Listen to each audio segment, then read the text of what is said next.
Dear beloved, Boss Mike, Cervera! Ito, mga kababayan, tignan nyo ha. Pakinggan nyo ho ito. Do you think po, pinatatahimik lang si Kong Mike Defensor sa mga kasong sinasampa sa kanya? Sabi rito, tingin nyo, pinapatahimik lang ba si Kong, Kong daw eh. Dati ho yun. Sino? Si Mike Defensor. Pinatatahimik lang daw ba ng administrasyon? Hindi ho. Sasagutin ho yan. Let's start with Colonel. Sa akin, hindi naman siguro. Kasi Nakita nyo? Ang sa akin, hindi naman siguro. Ganon. yung mga kaso naman na ifa-file nila, yung hindi naman, una, di ba sabi niya, binubusalan sila. Yeah. The fact na nakalabas sila ilang beses na paulit-ulit sila na may mga Rally. conferences. Yan. Hindi naman sila nabubusalan. Oo nga. Okay. Siyempre, di ba? Yun tama naman eh. Paulit-ulit kayo. Meron pa nga kayong one time, big time eh. Di ba? Tapos wala rin eh. Di ba, mga kababayan? DDS yan pero wala eh. Parang lahat na yata ng mga DDS ngayon, kumakampi na. Kanino? Bravo Juliet. Kay Pangulong Bongbong. Ayaw na nila kay Shara. Ayaw na nila kay... Yun. Di ba? Ito matindi. Attorney Claire, sa birthday celebrant, pasok! Ayan na, mga kababayan. Bigyan natin ng reaksyon ito. Itong sinasabi ni Yusik Claire, ha? May kinalaman nito sa mga flood control.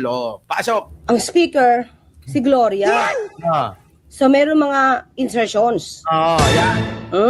Panahon ni dating Pangulong Duterte, ha? As I said, I did not do the work. Pangina, yung mukha ni Gloria nakakabwisit, ano? Pag nakikita ko yung mukha na yan, naglalarawan ng pagnanakaw. Ganon din ba kayo? Hindi, seryoso. Pag nakikita ko yung mukha ni Gloria, mga kababayan, alam nyo, parang tingin ko sa kanya magnanakaw eh, mukha ng magnanakaw. Imahe ng magnanakaw. Di ba? Pakinggan natin si Attorney Claire. Of the details of the budget, the APRO committee did that. The APRO committee was did all the auditing, so there's nothing for me to say about that. Are you also alarmed na may ganun? As I said, it is a collegial. At the end of the day, the decisions are collegial, the work is collegial. So I have nothing personally to say about that. They already Ano, said mga kakilala, speaker siya niya na. what they have to say. Pero, Yung City Leonso patay na siya dyan. has cornered not only projects in the second district of Sorsogon. Yan. We found out today that also projects in Samar and in Catanduanes. This is a single proprietorship operating out of Bulacan. So paano umabot yan dyan? We are Tingnan mo meron na. Pati Bulacan. At that time, DFA secretary pa lang si Cayetano. Pero Duterte na, di ba? Kita nyo?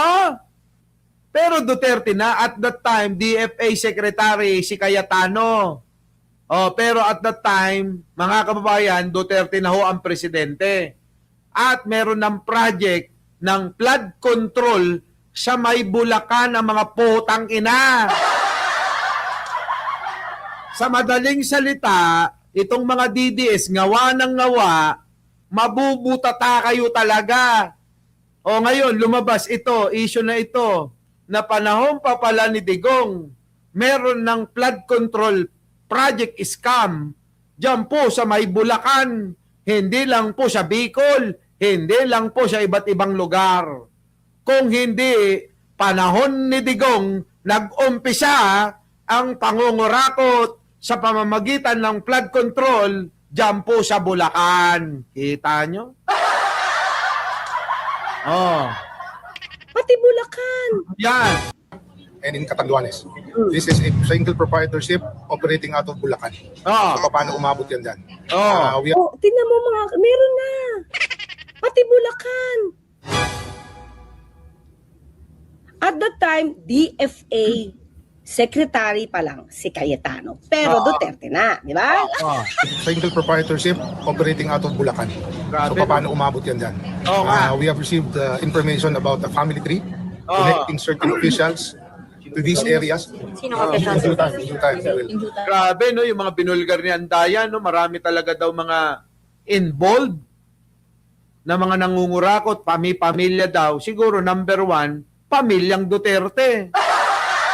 Diba? Ano? Live ka pa rin, boss. Ano ka ba?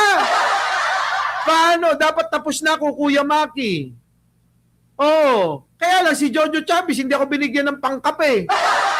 Kaya nga ako nag-extend eh. Katulad nila yan, sila Jay Sales. Hindi, naiya ako eh. Kararating lang nila eh. Ayoko naman na sabihin, dumating lang kami, iniwan na kami. Baka sabihin, binastos ko sila. Bilang pagrespeto sa kanila, kila Jay, kila Jojo Chavez at marami pang iba, nag-extend ako. Dapat tapos na ako kanina pa. In due time, we will release it. We will give you a family tree. Dahil maraming mga former husband, former wife. Kaya iba-iba yung mga last name. Iba-iba yung mga last name eh. Pero sir, connected po sa current administration? Sir, may connection po sa current administration? Yes. Kita Duterte, nyo? Connected sa current administration. Yes. Diba? Duterte connected itong mga nagnanakaw na ito sa current administration. Mamita Startup, late ka na. Mary Ann Angeles, mga late kayo. Grabe no mga kababayan, ano?